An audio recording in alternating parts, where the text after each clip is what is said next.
Muthenya wa Jumaa hwaini wa thaa imwe niguo gikundi kia nyanake citanyihiire 500 iria ciimathagira giko-ini gia kiara gia Kang'oki Thika cirahithukiire gikundi kia arugamiriri a maria maturigiceirie kuma kaunti-ini ya Kiambu hamwe na ageni angi a kuma mabũrũri 19 ma Afrika hamwe na angi a kuma Japan makimatharikira na kumatotia ndodio makiuga maabitha aya a Kiambu hamwe na ageni aya ni maramagiria kuruta wira kiara-ini giki.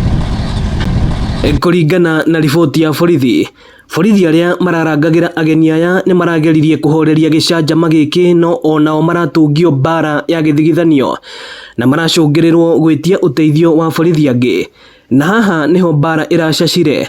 Afitha wa Werũ Kĩrangi araguthwo ritho na gĩthũri, Naoko Goto wa Japan araguthwo ngundi cia uthio, Genevieve Tavares wa Guinea araguthwo ũru mutwe guku nake Kachikoti Banda wa Zambia agitigwo na nguraro njoru.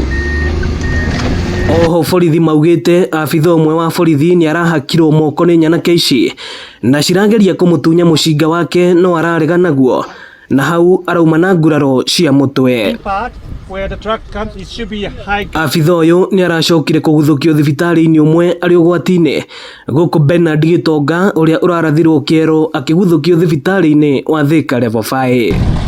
Imwe cia indo iria cirairwo kuma kuri ageni aya ni hamwe na kamera 2, thimu 8, dola 800 iria ni makiria ma ciringi 100,000 cia Kenya hamwe na kandi cia kugura indo, na borithi cia DCI ni ciambikite utuiria wigie ngero na giconoko giki. Ageni aya makoretwo magithomithio njira njagiriru na cia kiriu cia gutegeko na muno makiria teknology ya landfill na marabangiirwo gukorwo guku kwa ihinda ria kiumia kimwe. The landfill at the center of the Addis Ababa exists, so we are exercise the FUKA technology like this. So we are planting the gas venting and access road like this and improve the site. Still we are receive 3,000 ton per day.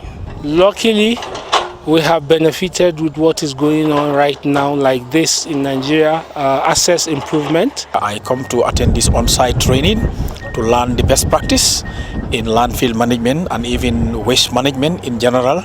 Basically, maya no mathomo na andũ othe maretwo kuni UN Habitat linya trainers na koguo ithuĩ ta Kiambu turaruta wĩra turuta o muthenya. Ino ni ceceni ya Inooro TV kiara-ini gia Kang'oki Thika na niĩ njĩtagwo Moses Ngige.